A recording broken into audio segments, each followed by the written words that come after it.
Este es el apunte que tenían para hoy, está subido. Ya ustedes, por lo que entiendo, ya vieron que está, algunos ya empezaron a leerlo, otros leyeron. Hacemos repasito, recuerden de lo que tiene que ver con el espacio. Acá en el espacio de trabajo de clase van a encontrarse con estos dos materiales. Uno es el multimedia este que está hecho con una aplicación que se llama SingLink, después ya vamos a ver en detalle en algún momento. ¿Se acuerdan de este? Sí, Perfecto, que tenía, lo llegaron a recorrer con los materiales, con los artículos. Si no lo hicieron, no pasa sí. nada, a partir de ahora lo vamos a hacer. Y este es el paso a paso, ¿sí? Ahí ven que están asignados todos ustedes. Y acá lo que tenemos es la consigna. Acá tenemos la consigna ampliada, digamos, de lo que tienen que hacer. ¿Sí? ¿Van viendo? Sí, papá. La fecha de entrega, el viernes 5 de mayo, ¿sí? Acá está puesto desde qué día está subido y el día de la entrega, ¿no? Y esto también aparece en la rúbrica, son los criterios de evaluación que yo voy a tener en cuenta para la tarea que van a hacer. Ahora lo vamos a ir viendo en detalle. Por lo pronto, ustedes tenían, ya desde la clase pasada, subida esta guía de lectura para el de ubicuidad. Acá quedó la clase. Desde el 14 de abril, o sea, desde la semana pasada, está publicada esta guía de lectura. Acá tienen el acceso al texto, al texto original, digamos, al recorte que hicieron los del Infod, porque la mía ya es una versión más resumida, ¿sí? Bueno, acá estarían los autores originales, no hay enlace ahí. ¿Qué tienen que hacer, digamos, con respecto al material de ubicuidad? Bueno, hacer un escrito de a pares, ¿sí? De a dos, no más, porque es un trabajo, digamos, para que haya mínimo intercambio entre dos integrantes. Ustedes elegirán con quién, cómo, pero de a dos, no hagan grupos de tres ni de cuatro, de a dos, es de a pares, ¿sí? Hay un criterio pedagógico detrás de eso de que sean dos. En torno al concepto de ubicuidad, ¿sí? ¿Qué es lo que trabajamos en la clase pasada? ¿Se acuerdan? Sí, sí, sí. Lo que están viendo acá, y lo que vamos a ver ahora en el paso a paso, no es un cuestionario, eso tiene que quedar clarísimo. Son preguntas disparadoras para una reflexión, no son cuestionarios para preguntas, para respuestas concretas que respondan a la pregunta. Es como una guía orientadora, son interrogantes, disparadores para generar una reflexión, para disparar una reflexión posterior sobre esta problemática que tiene que ver con la ubicuidad. No es un cuestionario, eso tiene que quedar claro. Si ustedes miran acá lo que publicamos acá en el paso a paso, aparecen también las preguntas, disparadoras, pero acá dice claramente, y esto quiero que quede muy claro y que el que por ahí no estuvo en la clase se lo digan o que vea el video y demás, pero la idea no es que contesten las respuestas como si fuera un cuestionario, sino tomar esas preguntas que son disparadores, ¿sí? Para un escrito reflexivo, que esté consensuado entre los integrantes para pensar este fenómeno de la ubicuidad. Vuelve a decir acá en el punto que no es un cuestionario, por si no quedaba claro, no es un cuestionario, sino un escrito. Si uno piensa en qué características tendría el escrito, y lo mejor es esto. No sé, digamos, ustedes en alfabetización académica, que ya pasó mucho, ¿no? En el tiempo, pero ¿qué quedó de esta cuestión que tiene que ver con los textos, ¿sí? Y los tipos de género que relacionan los textos, las tipologías textuales, y por ejemplo, ¿qué implica que algo sea ensayístico, argumental y demás? A diferencia de lo que es un texto puramente descriptivo explicativo, que es lo que no pido, que es todo lo contrario de lo que pido.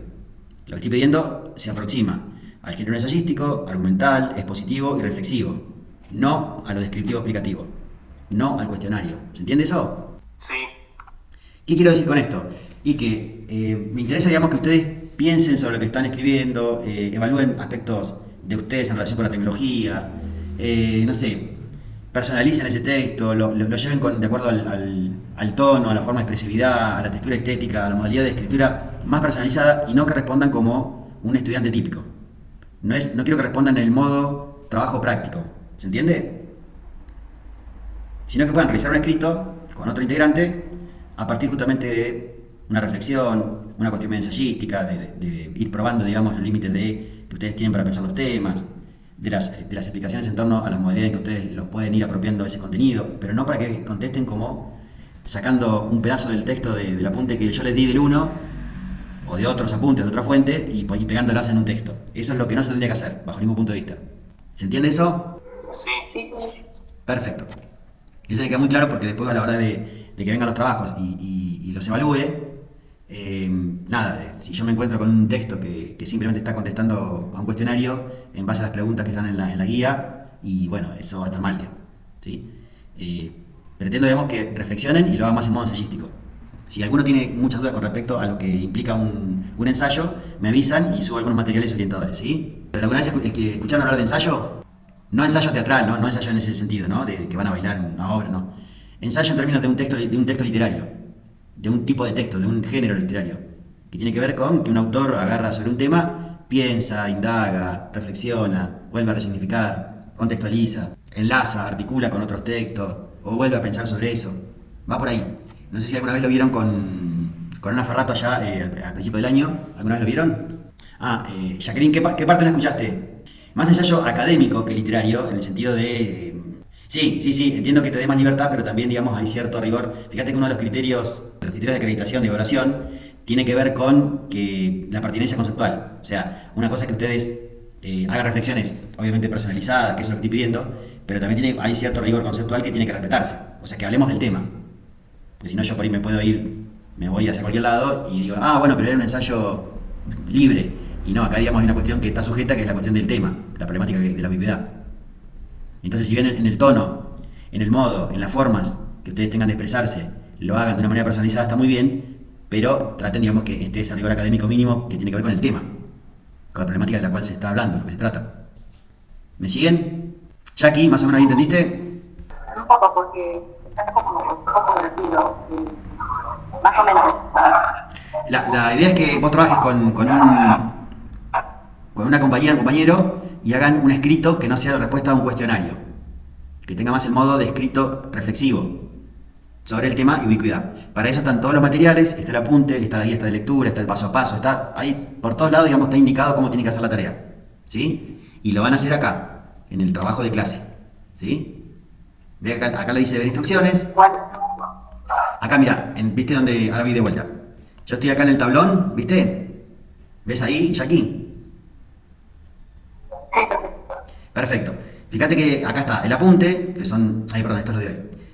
Acá está, dice que yo publiqué una nueva tarea que es paso a paso para realizar la guía de lectura. La guía de lectura está publicada desde el 14 de abril, desde la semana pasada. ¿Sí? Acá está. Y esto es justamente como una entrada distinta, más aclaratoria todavía, del paso a paso para resolver esa guía de lectura. ¿Qué es la resolución de la guía de lectura? La vas a encontrar en el trabajo de clase acá. ¿Acá estás viendo? Acá está el tema, ubicuidad. Y acá está el paso a paso para realizar la guía de lectura. Acá están ustedes asignados. Acá está la fecha de entrega.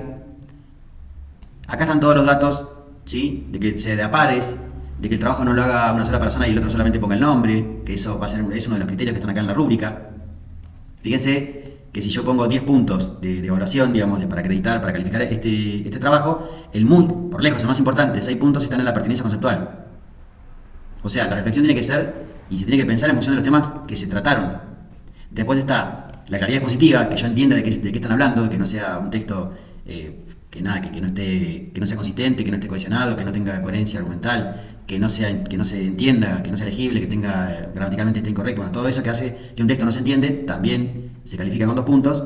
Y el otro 2 puntos tiene que ver con que el trabajo, que se exprese evidentemente que hay 2 personas trabajando y no una que trabajó y otra que puso la mocha. ¿Está claro? Todo eso está acá. Y acá tienen las instrucciones, ¿sí? Que está todo esto que acabamos de ver. Es esto. Acá están ustedes con la tarea asignada. Y fíjense que todavía dice será entregada porque todavía no hay entrega y demás. En la medida en que ustedes vayan entregando, esto pasa a la categoría de entrega y después cuando yo evalúe pasa a la categoría de evaluado. Y ahí les llega, digamos, el numerito, la calificación, el comentario, la evolución, todo eso. ¿Sí? Bueno, ¿dudas con respecto al trabajo? No. ¿Recuerdan fecha de entrega? El 5 de mayo. Genial, son exactamente 2 semanas a partir de ahora, así que bueno, más tiempo más que suficiente para esto, de a 2. Así que bueno, ahí después ustedes quédense con quiénes van a hacer el trabajo.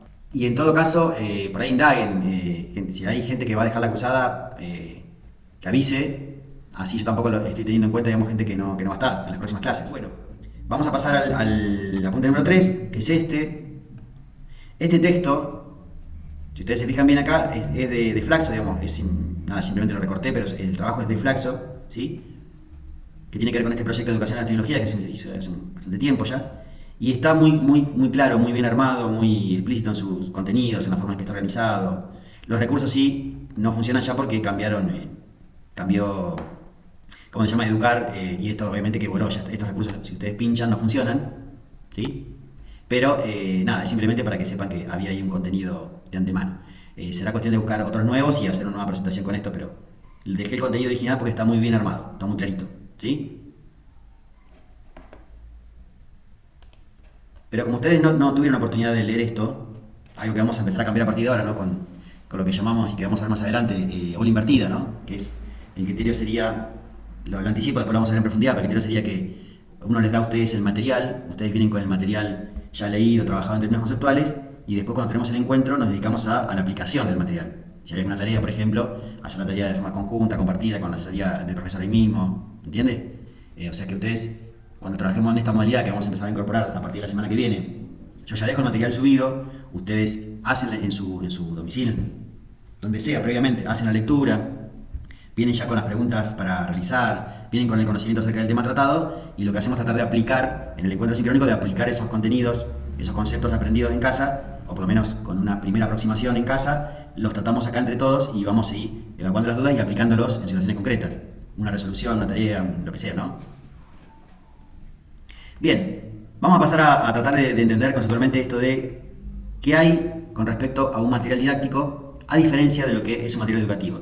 Primero voy a hacer un sondeo así en base a lo intuitivo, o en base al conocimiento previo, o en base a cualquier tipo de aproximación que hayan tenido antes.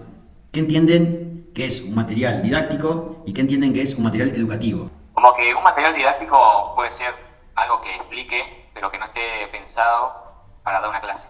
Puede ser, ¿no?, un video tutorial de cómo instalar un programa, pero que no está diseñado para una clase. Un material educativo sería como tomar ese material, fragmentarlo, modificarlo y adaptarlo para dar una clase, ¿no? Robert, si le cambiamos los títulos, lo dijiste perfecto.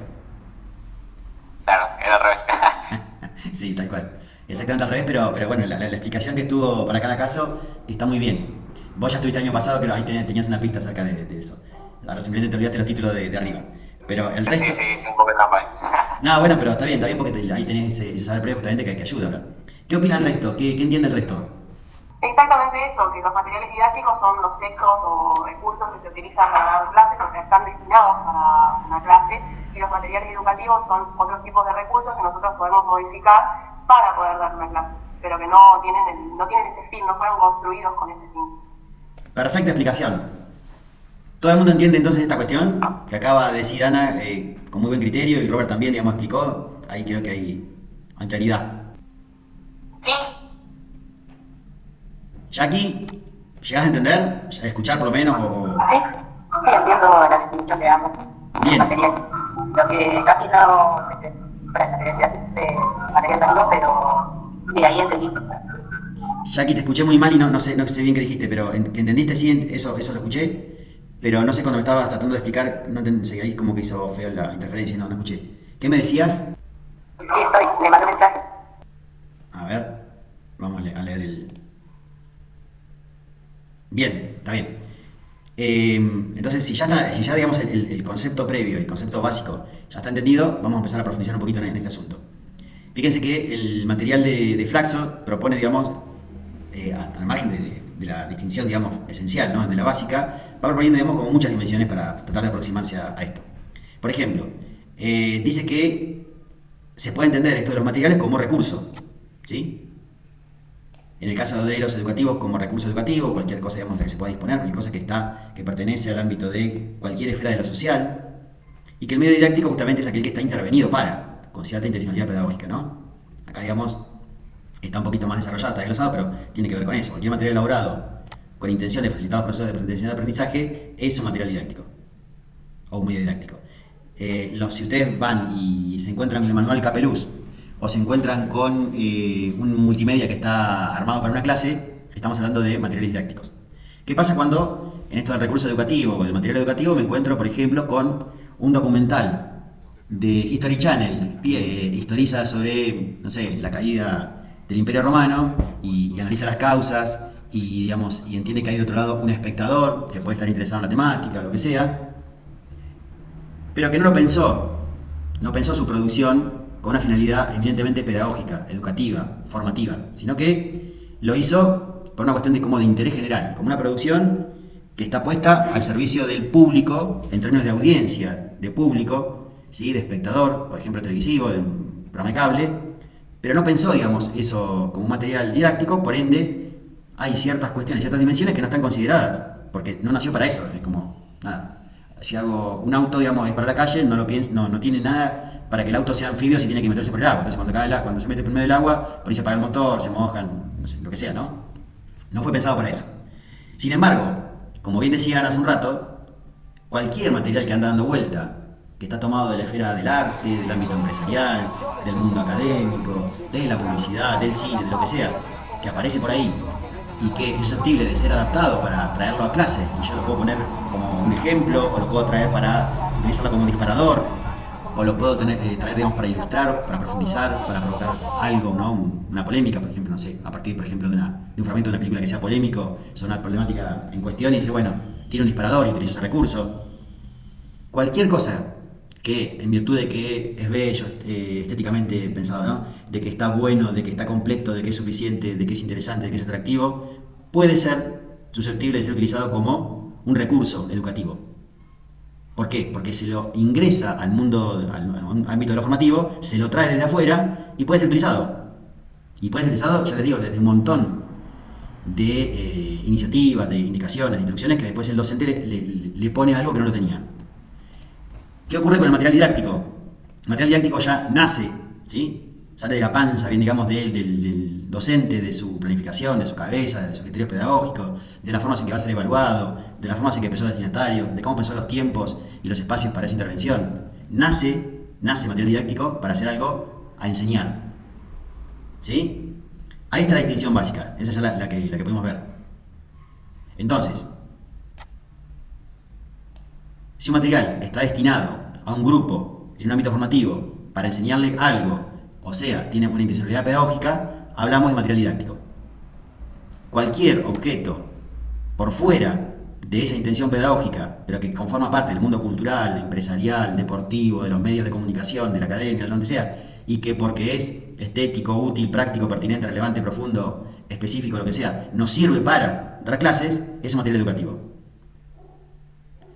Ahora, si fuera así, todos los materiales, todos los recursos, todos los medios, todo lo que sea que anduviera dando vuelta sería un material educativo, ¿es cierto? ¿Es así? ¿Les parece? Perdón, ¿me puedes retomar la última parte? Porque me perdí. Bien, les decía, si fuera así, ¿no? Que todos los materiales pueden ser ingresados al aula y por ende ser susceptibles de trabajarse, ahí veo una pregunta de Nicolás que no había visto, ¿vendría a ser que los materiales educativos pueden convertirse en materiales didácticos y no viceversa? Y justamente va por ahí, ¿sí? Cualquier fragmento, cualquier objeto cultural, cualquier cosa que, por su belleza, por su pertinencia, por su claridad expositiva, por su atractivo, por la profundidad, por lo específico que sea, se puede traer al aula, es susceptible, de servirnos como un recurso. Entonces sí, si yo a un material didáctico, que es lo que ustedes van a hacer acá en adelante, lo intervengo y lo doto de una serie de instrucciones concretas para hacer cosas a partir de eso, lo voy transformando, lo voy reconvirtiendo a un material didáctico. A la inversa, es probable que un material didáctico sea en otro ámbito no específico para el que no fue pensado, entre como un material educativo, podría ser, pero es más fácil la cuestión de la conversión del material educativo al didáctico que a la inversa, como bien propone acá Nicolás. ¿Se entiende eso? Lo que decía Cami es que cualquier material que está usado y que es del ámbito de la cultura, de los medios de comunicación, de las corporaciones empresariales, de la publicidad, que yo lo traigo a la escuela, ¿todo es material educativo? Pregunto, cualquiera puede dar la respuesta, ¿eh? A ver, Nico, ¿cómo es eso? No porque no tenga que ver con el currículum, porque por eso digo, yo, no sé, utilizo una película o una serie de ciencia ficción o un pedazo de anime que está pensado más en términos comerciales, pero como tiene alguna problemática, por ejemplo, una cuestión de género, un conflicto generacional, un conflicto dramático, lo que sea, me sirve ahora para pensar otra cosa, lo traigo, lo pongo en términos de intercambio, debate, exposición, lo que sea en el aula, y lo utilizo como recurso para pensar esa problemática, debatirla, ¿sí? Generar algún tipo de conclusiones, provocar algo a partir de eso, generar una producción, volcarlo a una actividad. ¿Se entiende? Pero vuelvo a la pregunta. ¿Todo material que anda dando vueltas educativo?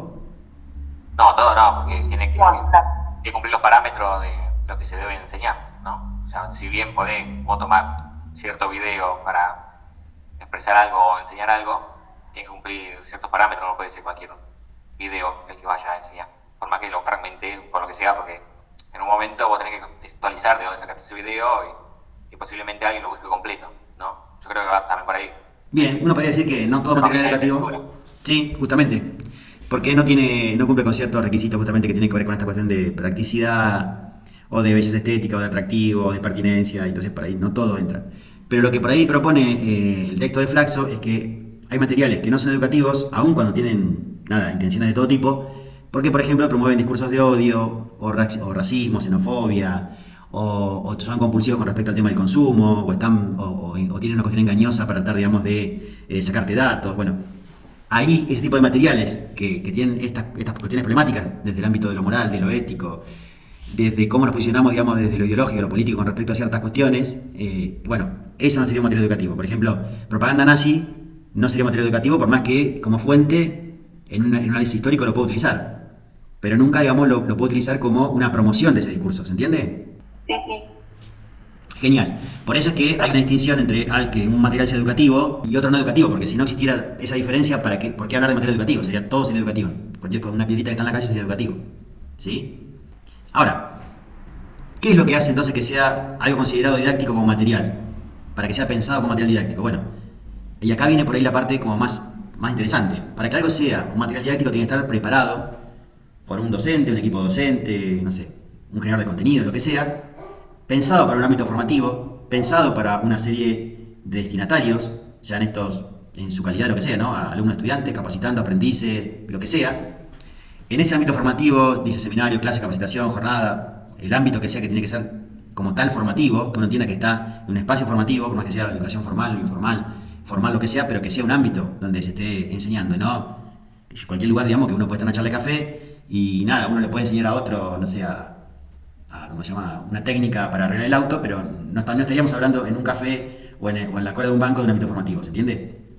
¿Y qué es lo que se transmite? Bueno, se transmite una serie de contenidos, de saberes, de capacidades, de competencias que son parte de un área, de un campo disciplinar, ¿sí?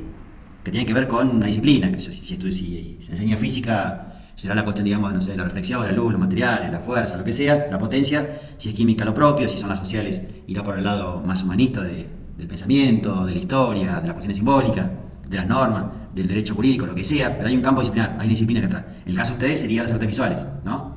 ¿Qué es lo clave? La clave es la intervención docente. Con esa intervención docente, con esa intencionalidad pedagógica, cualquiera de ustedes, ahora cuando deje de ser estudiante y pase a ser docente y empiece a dar clases, se va a apropiar, ¿sí?, de materiales educativos de dos maneras distintas. Una, trayendo el material educativo como tal y usándolo para enseñar. Y otra, lo que llamaríamos curando ese contenido. ¿Qué quiere decir curar el contenido? Interviniéndolo, ¿sí? Tomando fragmentos de distintos discursos, ahora ya vamos a ver esta cuestión de lo intertextual, tomando pedazos, criterios, usos de distintos discursos, traerlos, recontextualizarlos, otorgarles un nuevo sentido y volcándolos para la enseñanza, ¿sí? Para que del otro lado alguien aprenda algo. Pero la clave de que algo sea didáctico es la intencionalidad pedagógica, tiene que estar pensado para enseñar, ¿sí? En su factura, digamos, en su matriz, tiene que estar pensado para ser enseñado. No utilizado porque me sirve, porque está ahí, porque está disponible, porque está bueno, ¿sí? Un documental, una serie. Yo digo, bueno, estoy trabajando la problemática, no sé, de las discapacidades y digo, che, la cosa es que División Palermo habla toda la cuestión de la discriminación positiva y encima lo hace con humor y está buenísimo, me encanta, ¿sí? Entonces utilizo la serie de División Palermo para trabajar aspectos que tienen que ver con la cuestión inclusiva, con la cuestión de género, con la cuestión de la diversidad, con la cuestión de lo que llamamos las discapacidades, lo tomo del lado del humor, de la ironía, de la construcción de sentido, de una trama, de una ficción, pero lo utilizo para. Ahora, por más bueno que esté División Palermo, no es un material didáctico. Sí lo puedo utilizar en términos de material educativo y a partir de eso generar cosas y enseñar. ¿Se entiende hasta ahí? Bien. ¿Alguien tiene, antes de pasar al material didáctico de las tres dimensiones y demás que ahora vamos a repasar? Y con eso ya, si quieren, vamos finalizando. ¿Alguien quiere tirar ahí como hasta acá? ¿Hasta dónde llegaron? ¿Qué entendieron? ¿Dónde quedaron dudas? ¿Dónde puede haber algún tipo de dificultad en la comprensión? ¿Dónde algo se escapa? ¿Qué les parece? Yo quisiera entender la pregunta que hicieron sobre el material didáctico, que hablaban de algunos cambios o cómo era este material, que no se hacía por un cambio, porque ahí como que me quedó cada vez que quedó como dando vuelta. Hice todo lo posible, Jackie, pero me resultó imposible. ¿Alguien entendió qué preguntó Jackie? Sí, la pregunta de Jackie es que se quedó o que no entendió la parte del cambio de cuando es de recurso didáctico a material didáctico. No, de recurso a material, no, son dos formas de pensar más o menos lo mismo. Por ejemplo, lo que dice la gente de Flaxo es que prefiere hablar de material en vez de recurso didáctico, porque por ejemplo el material da más cuenta de cuestiones como la textura. Si se nos cierra, entramos un ratito más y ya terminamos. Les aseguro que es corta la segunda entrada, pero entremos todos los que estamos para la segunda parte. ¿Sí? Quedan 10 minutos. Hacemos una segunda entrada. Dice, bueno, que interesa pensarlo en términos de materiales más que de recursos, porque el material hay una cuestión con el tema de las texturas, las formas de navegabilidad, sobre todo en materiales digitales, que son los que hoy por hoy se usan y los que justamente tratamos acá en esta materia. Que hay una cuestión, digamos, de que hay ciertos atributos de lo que es material, a diferencia de lo que es recurso, que es más pertinente para pensar estos temas. Pero cuando habla de material y de recurso, está hablando del mismo paquete de sentido, de lo mismo, ¿sí? Lo diferencial, lo que de alguna manera se opone, y no se opone, pero en términos diferenciales es otra cosa, ¿sí? Es cuando es material didáctico de cuando es material educativo. ¿Esa parte vos la entendiste, Jackie? Bueno, yo cuando vos hablaste te escucho un ruidón así importante y que tu voz trata como salir de abajo, pero se me complica la escucha. ¿Y alguien más quiere por ahí como, no sé, profundizar, ahí evaluar un poco lo que se habló, qué se entendió, qué parte quedó como ahí con alguna dificultad? No, quedó bastante claro la diferencia entre un material didáctico y un recurso, ¿cómo es? Sí, un material didáctico y un recurso educativo. Se entiende que, bueno, que un recurso didáctico, el recurso educativo está modificado de cierto modo para adecuarlo a una situación educativa, de los cuales no todos los recursos pueden llegar a ser educativos, y un material didáctico ya está hecho en sí para darlo en una clase. Entonces, a mí me quedó claro esto. Genial. ¿Al resto? Sí, lo mismo. Bien. Buenísimo. Digamos que tenemos ya estamos en el descanso de la escalera. Ya hicimos el primer tramo. El tramo que sigue por ahí es el más difícil, pues ya estamos cansados y porque viene con lo específico. Pero ya tenemos la base para entender dónde estamos parados. Para entender que es un material didáctico, dice la gente de Flaxo, hay que tener en cuenta 3 dimensiones distintas, que son, ahora vamos a ver las 3, pero son el contenido en sí, la forma de presentar ese contenido y la interpretación de ese contenido. Si uno lo tiene que decir rápidamente, va a decir el qué, el contenido del qué, el cómo, la forma de representar la información, y el para quién, la interpretación. Esto está parado del lugar del receptor, del destinatario, de su posibilidad, digamos, de comprensión. Ahora vamos a repasar cada una. El contenido tiene que ver con el qué, con la problemática, con el recorte cultural. Eso que tiene que ver justamente con ese recorte curricular que hace alguien cuando quiere enseñar algo. Como uno no puede enseñar el mundo, ¿sí? Es como cuando vas a recorrer el mundo, digamos, necesitas el mapa y el mapa no es el territorio. Uno hace un recorte a partir de ciertos criterios, ¿sí? Que tienen que ver con la pertinencia, con la coherencia, con la profundización, con el atractivo de ese recorte, que por eso lo considera significativo para ser enseñado. Pero no puede enseñar todo. Es un recorte, es un qué, ¿sí? Que tiene que ver con una serie ordenada, sistemática, progresiva, secuencial de saberes, contenidos, competencias, capacidades, cuestiones metodológicas. Pero es un qué. Entonces, ¿qué ocurre con el contenido? El contenido, digamos, no surge de la nada y así nomás y ya lo traemos al aula, ¿no? El contenido tiene que ser recontextualizado para entrar al aula, entrar por la puerta del aula. ¿Por qué? Porque cuando uno piensa el contenido, dónde está el origen, y se va a encontrar con muchas situaciones, con muchos ámbitos, pero en algún momento se formaliza en tanto un saber científico, un saber que está dentro de la comunidad científica, un saber experto, un saber, digamos, de una comunidad que entiende una forma de formalizar ese saber, de estructurarlo, bueno. Obviamente que ese no es el contenido aprendido por un estudiante. ¿Se entiende eso, no? La distancia que hay entre el saber científico de la comunidad de expertos que hablan en esa comunidad científica a partir de justamente de géneros específicos, los papers, los artículos, las reseñas, los libros, las publicaciones, distinto a aquel contenido que es el contenido que después un estudiante se apropia para comprender algo de ese fenómeno que trabajaron los expertos. Pero estamos diciendo que no es lo mismo el contenido de allá arriba en la comunidad de expertos que aquel que aprende el estudiante en definitiva. ¿Se entiende eso? Sí. El contenido, ese contenido desde que está allá en las alturas, de las eminencias catedráticas, de los investigadores, de los postdoctores, de aquel círculo selecto, tiene que bajar, tiene que contextualizarse, tiene que transformarse, tiene que transponerse didácticamente para que pueda ser contenido que aprenda un estudiante en definitiva, que lo tome, que lo apropie, que lo incorpore en términos cognitivos para él, que sepa qué hacer con eso, ¿sí? Entonces, ese saber científico se recontextualiza, entra en un ámbito nuevo. Tiene que ser trabajado, tiene que ser reelaborado, tiene que ser resignificado para que se transforme de ese saber experto, ¿sí?, a algo que pueda ser aprendido. O sea, fíjense los pasajes que tiene que haber en esta recontextualización, en resignificaciones, transposiciones didácticas. Del saber sabio, del saber de los cultos, al saber enseñado, a lo que efectivamente se aprende.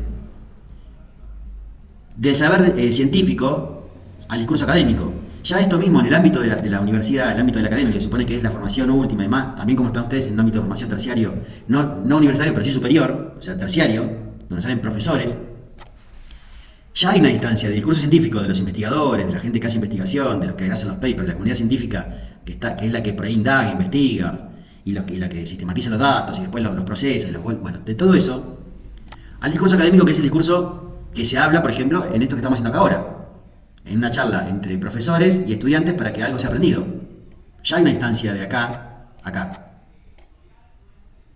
Del contenido a enseñar, que es el que aparece justamente en un material didáctico, al contenido efectivamente enseñado, aquel que aprende el estudiante, también hay un pasaje.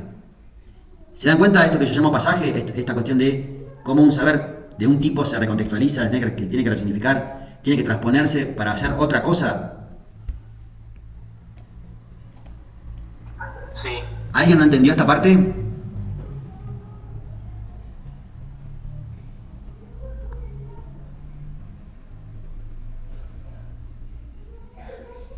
Se trata de poner un ejemplo. Imagínense que hay una serie de investigadores que están trabajando con las corrientes migratorias en un determinado periodo que va, qué sé yo, no sé, de la década del 50 a la década del 90 en Argentina, las corrientes migratorias. Bueno, ahí los investigadores, ¿qué van a hacer? Y van a hacer trabajo de campo, van a trabajar con un montón de fuentes primarias, secundarias, documentales, testimoniales, van a indagar un montón de personas, van a hacer un montón de encuestas y de entrevistas en profundidad y observación participante, y van a ir a las bibliotecas, una investigación de punta a punta para entender cómo fue ese proceso migratorio.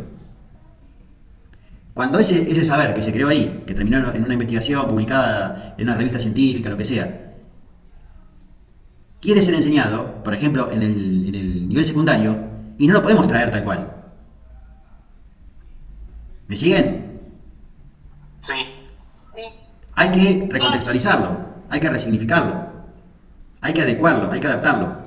Bueno, en gran parte, esa adecuación de un contenido a enseñar para que pase a ser un contenido enseñado está en cómo construir, cómo diseñar un buen material didáctico. Un material que permita que el docente haga esa transferencia del saber científico a aquel saber que es posible que ese estudiante aprenda. ¿Hasta dónde llegaron? Porque yo seguí hablando con Pau y como pasa siempre con esto y no sé hasta dónde llegaron. Hasta la explicación del ejemplo. ¿Hasta el ejemplo llegaron? Bien, ¿y se entendió el ejemplo? Sí, vendría a ser adecuarlo al contexto en el cual nos vamos a desenvolver.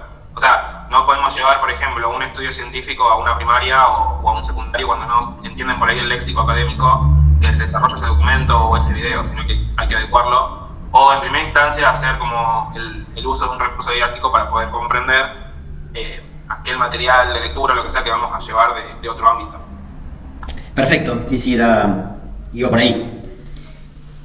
Obviamente que en esto que le ponía el ejemplo de una investigación de las corrientes migratorias, después cuando tiene que pasar a que eso sea un tema para nivel secundario, por ejemplo, va a tener que readecuar y no va a estar en ese nivel de formalización científica, ni mucho menos. Va a ser, digamos, entradas mucho menos sofisticadas, entradas mucho más accesibles, de acuerdo al nivel destinatario, de acuerdo a la capacidad, las competencias, los saberes ya previos del estudiante. No le puede caer, digamos, con un gráfico estadístico que ve todas las corrientes migratorias, porque el pibe va a mirar eso y va a decir, ¿y esto cómo se come?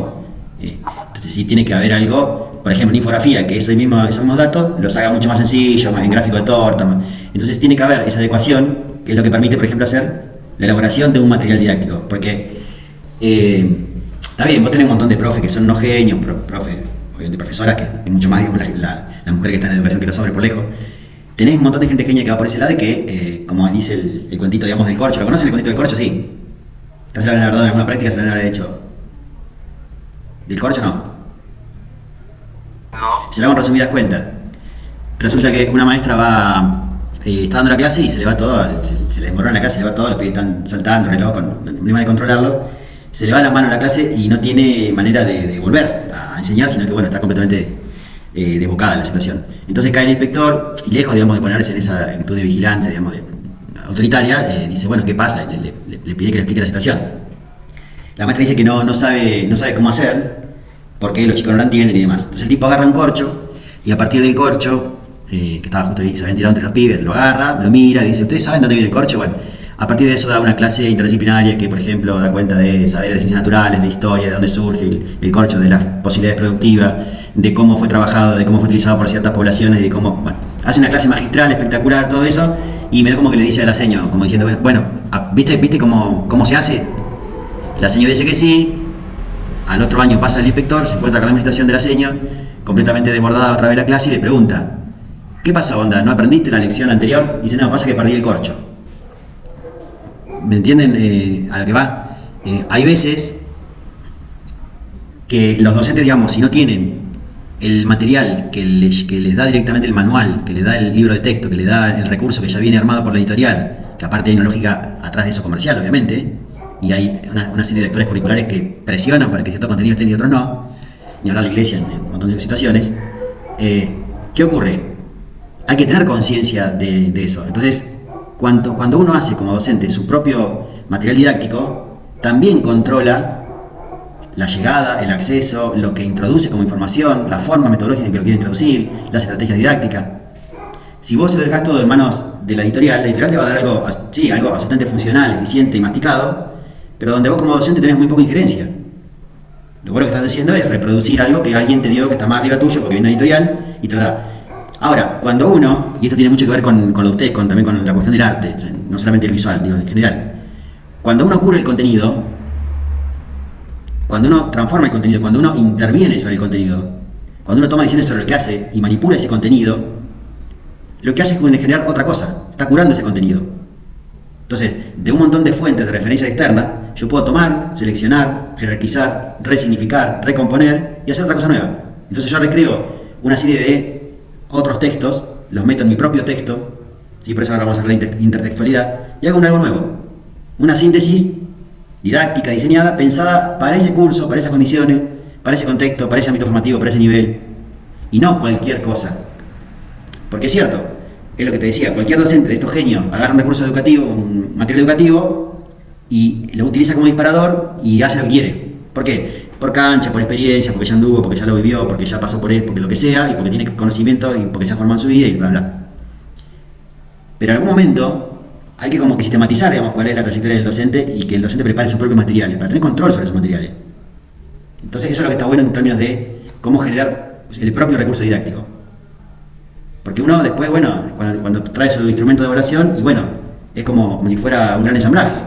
Entra en relación al recurso didáctico que ya preparé, a cómo planifiqué la clase, a los tiempos que yo dispuse para que esto tuviera de desarrollo. Fue tan imponderable, ¿no? Hoy yo veo con esto y está a la mitad del curso y bueno, ya eso... nada, hay que ir después justamente emparchando ese camino. Entonces, qué bueno, qué interesante es saber cómo, a partir de un montón de recursos educativos, uno puede armar su propio diseño didáctico, su propio instrumento, ¿sí? Su propia clase, en función de sus propios materiales, para dar la clase que quiere. Sí, nos da autonomía, nos da control, nos da, digamos, control de la situación, nos da un montón de ventajas el hecho de tener a mano, digamos, y de haber hecho nosotros nuestro propio recurso didáctico. ¿Quiere decir que somos unos genios creadores? No, lo que hacemos es lo que hace todo el mundo en todos los ámbitos de toda la humanidad y en todos lados. Tomamos cosas que están bien hechas y las reelaboramos. Hacemos eso todo el tiempo. Lo hacemos cuando escuchamos la receta ¿cómo se llama? De Paulina Cocina y le choreamos los tips. O lo hacemos cuando miramos un tutorial, digamos, para aprender cómo cambiar los cables y no sabemos el sistema eléctrico porque no queremos pagar al electricista. Lo hacemos todo el tiempo recreamos, remixamos, ¿sí? Mezclamos saberes previos con situaciones nuevas. Todo el tiempo hacemos eso. Y también se hace en la educación, ¿sí? Lo que por ahí no está bueno es esto de el refrite, del no sé qué estoy haciendo, pero lo doy. Eso no está bueno. Me choreo todo el paquete entero. No lo intervengo, no lo modifico, no planifico, no manipulo nada, no lo llevo por donde yo quiero ir de ninguna manera. Lo tomo y lo doy. Después no tengo control sobre eso. ¿Qué provoca en el estudiante? ¿Cómo lo tengo que evaluar? Solamente, digamos, lo tomé de otro lado y lo puse ahí, a disposición. Que sería en el ámbito docente lo que el estudiante hace cuando va y hace un copy y pega de Wikipedia. ¿Me siguen? Digo porque ustedes están acá, a 2 pasos de salir a la clase. Y estarán ustedes cómo van a seleccionar los recursos, qué técnica, cómo, qué estrategia, para que el pibe que está ahí enfrente, nada, no se pegue un tiro, no se tire por la ventana, no salga corriendo, o directamente no te dé bola, que es lo que pasa en el 90% de la clase. Y hay que vencer esa resistencia, ¿no? Y ustedes piensen que, por ejemplo, por más que ustedes estén dando clases de plástica en una escuela secundaria o primaria, van a tener que establecer algún tipo de puente en términos de estrategia didáctica, de materiales preparados por ustedes en función de ese grupo que está ahí. Porque si les falló el plan A, van a tener que tener plan B, plan C, plan D y plan J. ¿Se entiende más o menos por dónde va? Sí. Por eso es que no es un tema menor este de los materiales didácticos, y hoy por hoy una buena parte del material didáctico se hace a partir de mediaciones tecnológicas. Se hace utilizando multimedia, canciones, redes sociales, aplicaciones, software, herramientas, filtros, todo lo que está en el mundo hoy por hoy de las redes sociales. ¿Por qué? Y porque es lo que el agua en que nos mojamos hoy. Antes eran otros recursos. Antes estaba el proyector, la filmina, la lámina, ¿cómo se llama? La lámina que intervenía el docente y hacía el trabajito en el aula y quedaba linda. Hoy hay otros recursos. Imagínense lo que es dar, por ejemplo, las clases de artes visuales con realidad aumentada o realidad virtual, o integrar lenguajes a partir de las posibilidades que da la tecnología, de lo hipermedial, de lo multimedial, de cómo curar los contenidos a partir de intervenciones que brindan las herramientas tecnológicas que están disponibles, de cómo generar el lenguaje, digamos, y síntesis de lenguaje, como hace, por ejemplo, lenguajes integrados. Piensen en todo eso y qué diferencia hay con ir a una clase con una lámina o con un PowerPoint y dar lo que está proyectado o pegado en la pared. ¿Entiende la diferencia? Y hoy mucho de eso pasa por las nuevas tecnologías, por las posibilidades que brindan. ¿Seguís sin escuchar, Jackie? Qué macanón, no sé cómo. Bueno, de todas maneras sigo grabando, así que nada, vamos a pensar que las partes que no escuchaste después las puedes realizar en el audiovisual. Bueno, voy a esto así terminamos. Hasta ahora estábamos en el qué, ¿no? Yo iba como si ustedes estuvieran viendo y ya dejé de presentar. Va. Ahora sí están. Se escucha trabado. Lo que te decía, Jackie, es que después por ahí revises el video, porque yo estoy acá hablando bastante fuerte y no pasa por acá, sino porque por la conectividad pasa. ¿Están viendo la pantalla? Sí. Bien. Fíjense esto que les decía. Las formas de representar la información. Habíamos trabajado acá sobre el contenido, sobre el qué, la contextualización, la resignificación, la transposición del contenido a enseñar al contenido enseñado. Habíamos pasado por acá. Vamos al punto 2 y vamos a tratar de hacer más rápido. ¿Qué tiene que ver con el tema de la forma de representación? Y en principio responde al cómo, a la cuestión metodológica, ¿sí? Al cómo se hace. ¿A qué fórmulas, a qué estrategias, a qué aspectos metodológicos, a qué formas de interpelación con el otro? ¿Qué traigo para que enseñe ese contenido? ¿Cómo lo preparo para hacer justamente un contenido que pase de enseñar a ser enseñado? ¿Cómo tengo en cuenta, por ejemplo, este contrato de lectura, que es lo que hacen los medios de comunicación, los diarios, las redes sociales? Un contrato de lectura. ¿Por qué los pibes consumen TikTok y no consumen Facebook? Y bueno, porque el contrato de lectura de Facebook venció. Porque los guiños, los modos, las formas de interpelar. Esto es lo que encontré. Pero, fíjense lo que pasa con la inteligencia artificial, ¿no? Como dijiste algo y clavó. Contrato de lectura entre aquel que produce un contenido y sus potenciales lectores. Los guiños, las formas de interpelar, el cómo se menciona, el cómo se trae escena al otro, cómo se le interpela, si se lo hace desde una mirada más bien con un criterio imperioso, ¿no? De dar una orden, o se lo trae de forma más dialógica, más personalizada, más neutrales, porque a veces la neutralidad da como si fuera científico ser neutral. Yo no comparto para nada eso, pero hay muchos que utilizan el modo neutral como si fuera un modo más distanciado y que no toma posicionamiento. Bueno, a mí me parece, pero hay gente que eso lo considera más científico, ¿no? A partir de nosotros inclusivos, ¿cómo traigo al otro? ¿Cómo genero una clase? Cuando yo entro en modo coloquial, de alguna manera personalizas más ese vínculo que cuando estás en la parte más distanciada de la bajada de línea, de la bajada catedrática del contenido.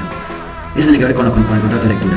lo que uno presenta, cómo lo trae, a partir de qué guiños, a partir de qué interpretaciones, a partir de evocar qué cosas, eso hace contrato de lectura. ¿Y qué tiene que ver con esto de la intertextualidad? Justamente, que las cosas ya están hechas, los textos ya existen de antes. Lo que cada producción discursiva hace es mezclar cosas que ya están hechas. ¿Se entiende? Es traer algo que ya estaba hecho y resignificarlo, innovar, curar.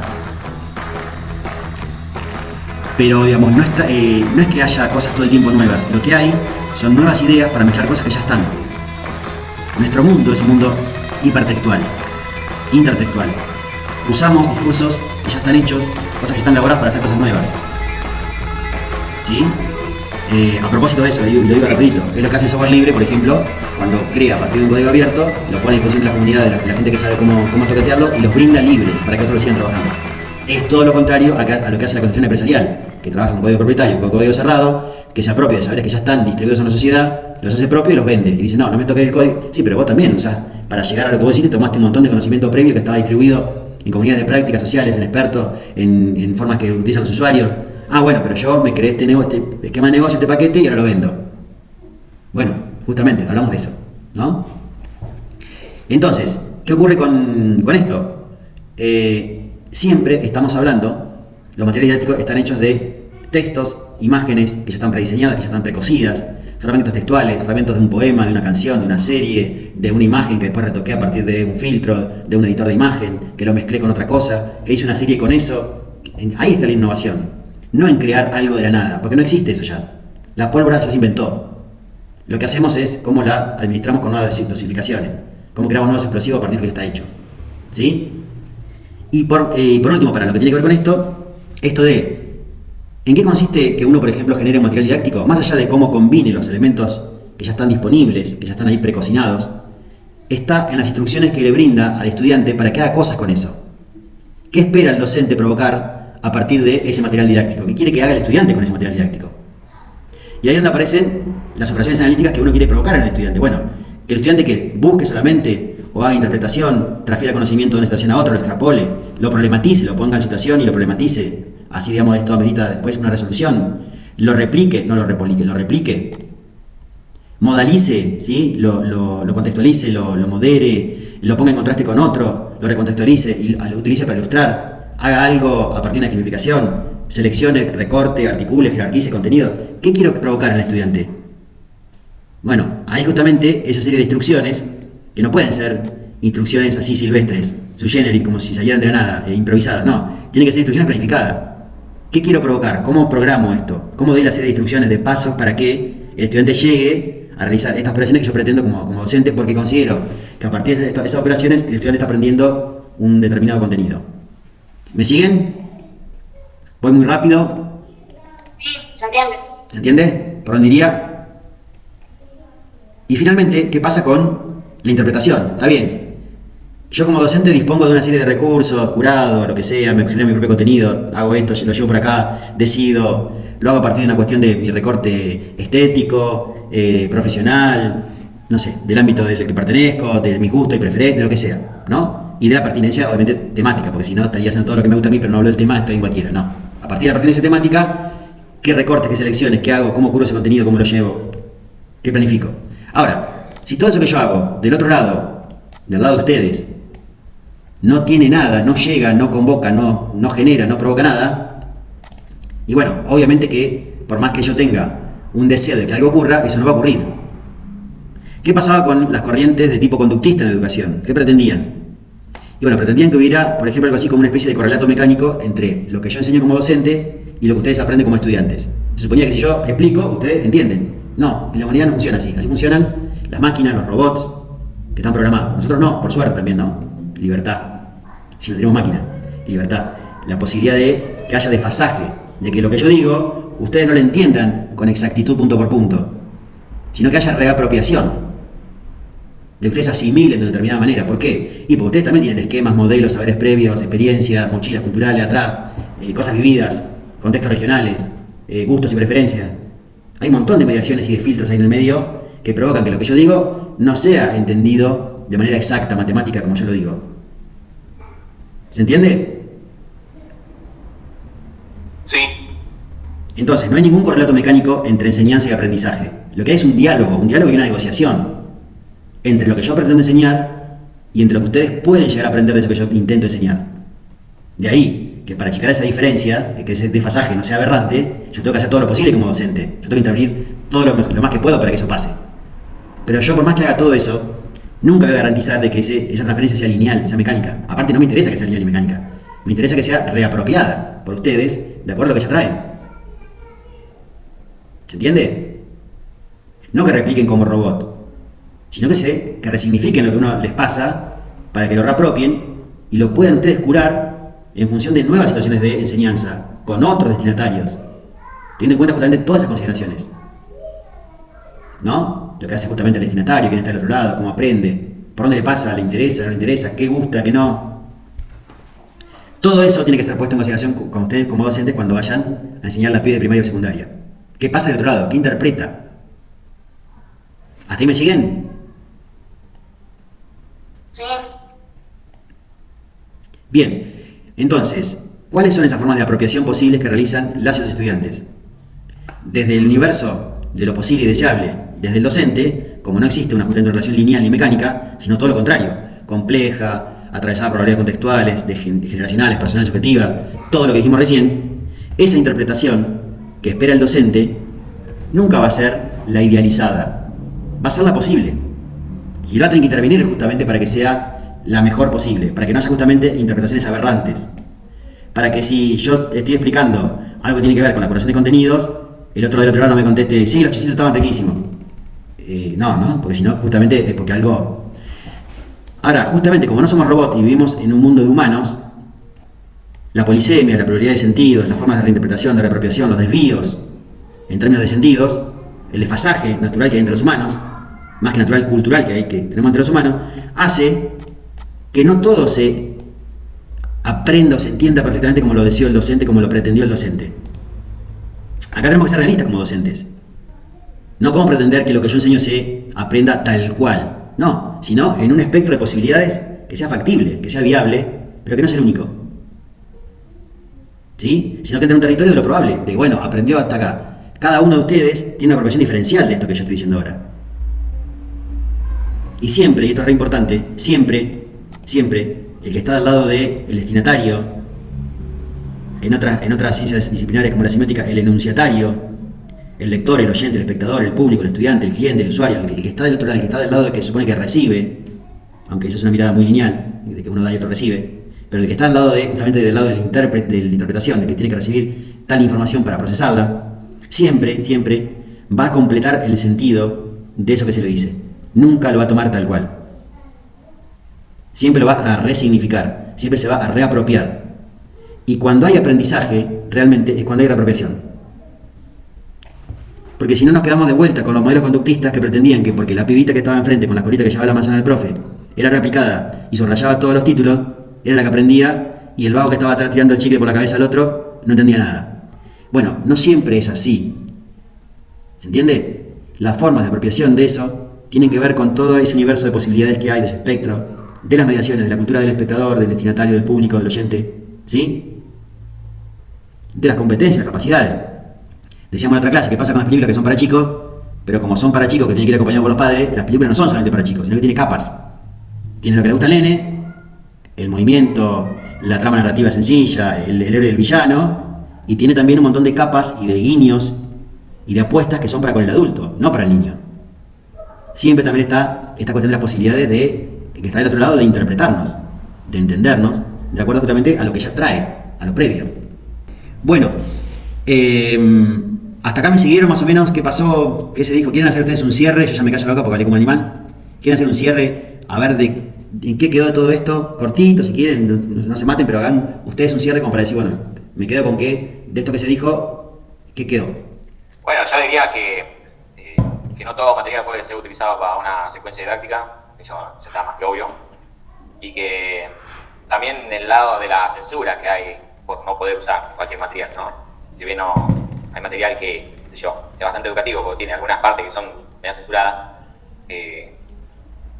también es como una complicación para uno que hace la secuencia. Por ahí el término censura tiene como connotaciones muy distintas, Robert. Por ahí censura, digamos, tiene que Claro, ver sí, con... pero... Vos decís ciertas limitaciones. Toma horas en una escuela católica y no puede enseñar ciertas cosas porque no se lo permite la escuela. Y normalmente en la vida cotidiana, hasta capaz que los mismos alumnos ya saben qué es lo que se quiere enseñar, pero no se puede. Hay ese tipo de censura. Te entiendo por dónde vas, pero sí, por ahí hay que justamente contextualizar para que la interpretación del otro lado no sea una interpretación aberrante, es lo que estaba diciendo, ¿no? Porque por ahí uno dice censura y dice, pucha, eso tiene que ver con la práctica autoritaria. Bueno, sí, obviamente que en una escuela católica hay ciertas cosas. A veces nos lleva sorpresa. Me ha pasado de pasar en el colegio, como es Domingo Sabio, Babel, a puerta de por medio con el rector del colegio. Ustedes por ahí no saben, no sé si conocen Babel, pero son películas que en principio no serían pasables en un colegio católico. Y sin embargo, pasaron. ¿Alguien más quiere comentar algo de todo esto? Sábado, se ha resolvido el teléfono. No sé si con esto me puedes pensar. Jackie, a mí me pasa que yo a vos no te escucho, no te entiendo absolutamente nada cuando hablas y vos tampoco me recibís muy bien. Tengo una idea, a ver si podemos hacer algo mejor con esto. ¿Vos estás muy lejos del CREAR para ir a tu casa, por ejemplo? Jackie, ¿me escuchaste? Bueno, nada, Jackie, pues... Sí, lo que te decía es que a veces si la clase va a estar tan complicada, por ahí yo prefiero que llegues 15 minutos tarde a la clase, pero que puedas, digamos, entender un poco más, que puedas participar un poco más porque escuchás, porque si no es como medio complicado. Por más que quede grabada la clase, digo, la interacción acá en vivo, que es tan interesante, que es tan productiva, si vos te la perdés porque no escuchás, por ahí yo prefiero que vayas a tu casa, que entres 15 minutos tarde a la clase, pero que participes de otro lugar, no desde la complicación. ¿Te parece? Acercar el micrófono, Jackie. ¿No estás con los auriculares? Teléfono. El micrófono del auricular, acércatelo un poquito más. Yo escuché solamente el teléfono. ¿Hola? Sí, Jackie, ahí. Ahora sí. El tema es que con la compu las clases virtuales como que no me funcionan. Bueno, pruebo con el teléfono. También, si por ahí es más cómodo el teléfono y tenés mejor recepción desde el teléfono, sí, ¿por qué no? Lo que te decía. Yo en biblioteca acá muchos practican instrumentos. Claro. Por eso va a ser también difícil, pero... Jackie, yo te decía, te da la opción. Vos no podés ir a tu casa, tomarte 15 minutos y llegar a tu casa. No llegaría, más bien el colectivo como que me va a dejar como media hora en casa y voy a perder media hora de explicación. Pero sí, fíjate que igual perdés media hora de clase así, con tanta complejidad también perdés la media hora. Habría que evaluar con cuál de las dos situaciones perdés más. Yo voy a volver a intentar, a Dale. ver si puedo llegar bien a clases para que no lo tenga que estar perdiendo varias horas de explicación. Dale. Y por ahí también, si esto de cambiar de dispositivo, si la compu por ahí no anda tan bien, con auriculares y con el celular, en estas clases que son así. El problema va a ser cuando por ahí trabajemos con clases que impliquen algún tipo de producción, esto que decía las clases que viene, cuando apliquemos ciertos saberes y demás, y tengamos que operar a partir del dispositivo, por ahí, no sé cómo estás vos con el celular. Yo, por ejemplo, con el celular soy bastante queso, digamos, me resulta muy complejo hacer cosas con el celular, porque soy de la vieja escuela y ando con compu. Pero bueno, por ahí vos te funciona bien y podemos trabajar desde el celular. Para mí lo que se me ocurre es escuchar la clase de teléfono y hacer el trabajo en la compu. Perfectamente. Para que no sea ningún problema. Perfectamente. Así sea Sí, más sí. sencillo. Esa es una muy buena Escucho la combinación. clase y hago el trabajo en la compu. Me parece perfecto. Sí, está buenísimo. Bueno, más allá, digamos, de estas cuestiones, Camila, Ana, Nico, Juan, ¿quieren hacer así como un pequeño cierre comentando si hubo alguna dificultad, si entendieron, de lo que entendieron, qué entendieron, si pueden hacer un mínimo cierre? Y con esto nos vamos. Sí, nada, básicamente lo que hemos tratado hoy es el tema de esto de material didáctico y el recurso didáctico, de qué manera se interpela se interpela o se nos presenta o cómo lo podemos utilizar en el ámbito educativo y de qué manera y de cómo hay que seleccionarlo, cómo hay que adecuarlo a diferentes contextos y gradualidad dependiendo de la institución. Y bueno, esto mismo que decía Tito de ver la institución, cuál es su contrato en el tema educativo y pensar, justamente lo que decía él por ahí, repensar un poco y hacer reflexión de qué manera podemos tratar ese tema y que no sea tan explícito por ahí el tema de pasar cierto contenido que a lo mejor nos impide el desarrollo de ciertos temas. Buscar algún otro recurso didáctico, material didáctico que nos pueda servir. Pero básicamente es eso, yo creo que tiene que ver con la utilización, el análisis y la reflexión. ¿De qué manera se puede plantear eso? Perfecto. Acá aporta Nico que el tema de la transfusión didáctica y el tema de cómo manejemos los contenidos al momento de dar la clase, para a su vez modificarlo sobre la marcha, se entendió. Bien, eso con respecto a lo que sería el material educativo. Con respecto al material didáctico, ya uno justamente lo lleva elaborado, porque justamente lo planificó, lo intervino, lo manipuló para que nos sirviera justamente como para dar la clase. Ana.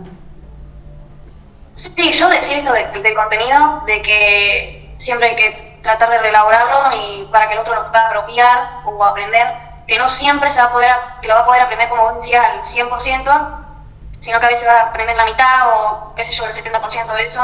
También con el tema de la planificación de los materiales didácticos, que bueno, que también va a pasar que no va a funcionar y va a haber que buscar en el momento o ahí ver qué onda, cómo lo puede resolver para que funcione. Y nada, eso. Bien. Por ahí una aclaración con respecto a esto, que por ahí se entendió que el tema de la no correlación entre la enseñanza y el aprendizaje es siempre como algo malo. Y también hay que pensarlo desde otro lugar, digamos. Esto de que no siempre porque el otro no entienda todo tal cual lo pretende el docente sea algo malo. Porque también está la cuestión... Es un proceso, obvio, sí. Subjetiva de la apropiación, ¿no? Y de repente, si vos, Ana, de lo que yo digo, sacás, reelaborás, resignificás esto que yo digo para que entre en tu propia comprensión y para que vos después con eso hagas algo, es mucho más interesante, digamos, en términos de aprendizaje y de la cuestión cognitiva que ocurre, digamos, en el cerebro, que vos por ahí, no sé, retengas información con mayor porcentaje, 80-90 de retención, pero después no tengas muy claro qué hacer con eso. ¿Sí? Siempre es mejor la reapropiación significativa, que a vos te sirva. Entonces por ahí que no se entienda, digo, me corro de acá, que al profe no se le entienda en un 100%, que no haya un correlato exacto, no siempre quiere decir que eso sea malo. A veces al contrario, a veces es necesario que exista cierto desfasaje en cómo vos te reapropiás de ese contenido para que justamente vos después puedas hacer con eso algo. No solamente darle como un input, digamos, pasivo, sino que sea una reapropiación activa, para que vos después puedas hacer algo con eso. Claro, que haya una retroalimentación, una ida y vuelta. Totalmente. Esa es no, caeríamos lo mismo de la mecanización y la memorización. Exactamente, que son formas, tanto la mecanización y la memorización como operaciones, están muy bien, siempre y cuando no se limiten solamente a ellas. Porque no es que vamos a desdeñar el tema de mecanizar ciertos procesos que son necesarios, por ejemplo, en cuestiones de instructivas más técnicas, ¿sí? O si estás programando, y bueno, claro, tenés que mecanizar ciertos procesos, automatizarlos, porque si no, no aprenderías. O tenés que tener capacidad memorística para retener una serie de datos para después tener la capacidad de articularlo. El tema es cuando solo se reduce, todas las operaciones del día se reducen a memorizar y a retener. Y después no sabemos qué hacer con eso. No lo incorporamos, no lo articulamos, no las complejizamos con otras operaciones analíticas. Entonces, nos quedamos con que sí, yo me puedo decir de memoria la lección del profe. ¿Y de qué te sirve si solamente es una retención a la memoria y no hay procesamiento cognitivo ahí que produzca algo nuevo? No hay resignificación, no hay reapropiación. No hay transposición a otra cosa, no hay reelaboración. Ahí estaría el tema, me parece. Si eso se entendió, estamos más que bien.